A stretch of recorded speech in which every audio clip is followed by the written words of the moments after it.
రేపు జనవరి 5వ తారీఖున రాష్ట్ర స్థాయిలో మన హైందవ శంఖారావం ఏర్పాటు చేశారని మన విశ్వ హిందూ పరిషత్తు, ఆర్ఎస్ఎస్, బీజేపీ మొత్తం కలిపి మనం అందరం ప్రతి ఇంట్లో మన ఇంట్లో కార్యక్రమం అనుకుని అందరం జయప్రదం చేసి జనవరి 5వ తారీఖున మన హిందువుల ఐక్యత ఏంటో సాటి చెబుదాం.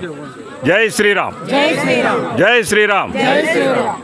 మన ఇంటిని మనం ఎలా శుభ్రం చేసుకుంటున్నామో మన ఊర్లో ఉన్న మన దేవాలయాన్ని కూడా మన సభ్యులు అందరం కలిసి మన గుడిని మనం శుభ్రం చేసుకుంటాం కూడా చాలా ముఖ్యం. అందుకనే మన ఇంట్లో ప్రతి వస్తువుని ఎలా శుభ్రం చేసుకుంటున్నామో మన దేవాలయంలో వర్కర్లు చేస్తారు, పని వాళ్ళు చేస్తారు అనేది కాకుండా ప్రతి పనిలోనూ మనం ఉండి మన గుడిని మన ఇల్లుని ఎలా శుభ్రం చేసుకుంటున్నామో అలా శుభ్రం చేసుకుంటాం కూడా చాలా ముఖ్యం. జై శ్రీరామ్. సమావేశ కార్యక్రమం దేనికి జరిగిందంటే చిన్నయాదర గ్రామంలో శివాలయంలో జనవరి 5వ తారీఖున హైందవ శంఖారావం అని ఒక ముఖ్య కార్యక్రమం జరుగుతుంది మనకి రాష్ట్ర వ్యాప్తంగా. ఆ ఒక కార్యక్రమం ఏమిటంటే హిందువుల ఐక్యత కోసం హిందువులు ప్రతి ఒక్కరు ఈ రాష్ట్రంలో ఉన్న వాళ్ళందరూ ఆ రోజున అక్కడికి రావాలని మనకు సనాతన ధర్మం బోర్డు అనేది ఒకటి పెడుతున్నారు. విజయవాడలో జరుగుతుంది ఈ కార్యక్రమం. అయితే సనాతన ధర్మం బోర్డు ఎందుకంటే మన దేవాలయాల పర్యవేక్షణలో మన దేవాలయం భూములు మన హిందువులే చేయాలి. మన హిందూ దేవస్థానాలు ఎవరైతే షాపులు కనుక ఏవేవైతే ఉన్నాయో వాళ్ళు మన హిందువులే చేయాలని ఈ యొక్క కార్యక్రమం జయప్రదం చేయాలని మన ప్రతి ఒక్క విశ్వ హిందూ పరిషత్తు ఈ యొక్క కార్యక్రమం బజరంగ దళ్, ఆర్ఎస్ఎస్ అన్ని సంబంధించి చేస్తున్నారు. ఇంకొక విషయం ఏంటంటే మనం చెప్పదలసిన ప్రతి హిందువు కూడా జై శ్రీరామ్ అనే నినాదంతో ముందుకు రావాలని మేము కోరుకుంటున్నాం. జై శ్రీరామ్. హైందవ శంఖారావం జనవరి 5వ తారీఖున విజయవాడలో ఈ కార్యక్రమం జరగడం జరుగుతోంది. కార్యక్రమం యొక్క ముఖ్య ఉద్దేశం దేవాలయాలకి స్వయం ప్రతిపత్తి పాటించాలి. ఇప్పుడు స్వయం ప్రతిపత్తి అంటే ఎంతమందికి ఐడియా ఉంది? అది స్వయం ప్రతిపత్తి అంటే ఇప్పుడు చాలామందికి తెలియని విషయం. మన ఆంధ్రప్రదేశ్లో 27,000 గుళ్ళు, 27,000 ఆలయాలు, పురాతన ఆలయాలన్నీ ఇవాళ గవర్నమెంట్ చేతిలో ఉన్నాయి.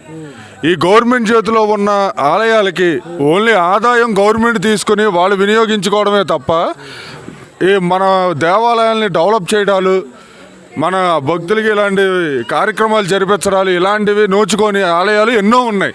కానీ ఇవాళ ఒక చర్చిని, ఓ మసీదుని చూస్తే వాళ్ళ ప్రార్థనా మందిరాలన్నీ వాళ్ళ చేతిలోనే ఉంటాయి. వాళ్ళకు వచ్చే సొమ్ము వాళ్ళదే. వాటిని డెవలప్ చేసుకుంటూ వెళ్తున్నారు. ఇవాళ ఒక ఊరిలో ఒక ఆలయం ఉంటే 10 చర్చిలు, 10 మసీదులు వస్తున్నాయి. కానీ మనం 10 గుళ్ళు ఎందుకు కట్టలేకపోతున్నాం? మొదటిది మన హిందువుల్లో యూనిటీ అనేది లేకపోవడం, ఐకమత్యం అనేది లేకపోవడం. రెండో విషయం మన ఆలయాన్ని పోషించుకునే స్తోమత మనకి లేకపోవడం వల్ల ఈరోజు హిందువులు కనుమరుగవుతున్నారు. 100 కోట్ల జనాభా ఉన్న మన హిందువులు ఇవాళ అందరం ఒకటిగా ఉండట్లా. కులాల పరంగా, మన జాతుల పరంగా మనం అందరం విడివిడిగా ఉంటున్నాం.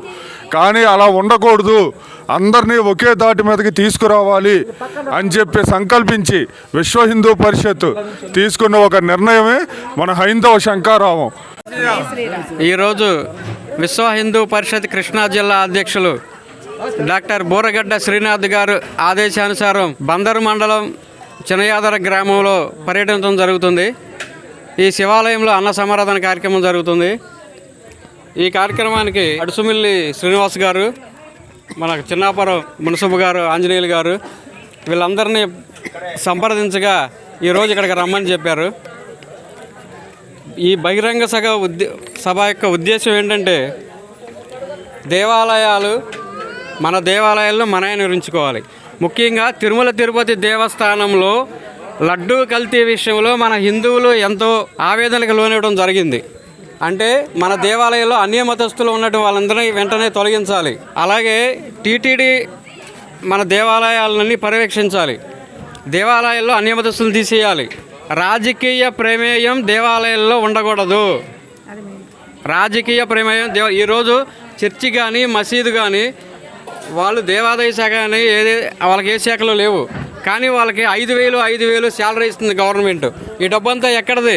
మన హుండీలో వేస్తే మన డబ్బు తీసుకెళ్ళి ప్రభుత్వ ఖజానాలో వాడటం, వాళ్ళకి శాలరీలు ఇస్తే మన దేవాలయాలు ఎవరు సంరక్షిస్తారు? అందుకని మన దేవాలయాలన్నీ కూడా మనకు అప్పచెప్పాలి. ఈ కార్యక్రమం విజయవంతం చేసిన అందరికీ కృతజ్ఞతలు తెలియజేసుకుంటున్నాం. జై శ్రీరామ్.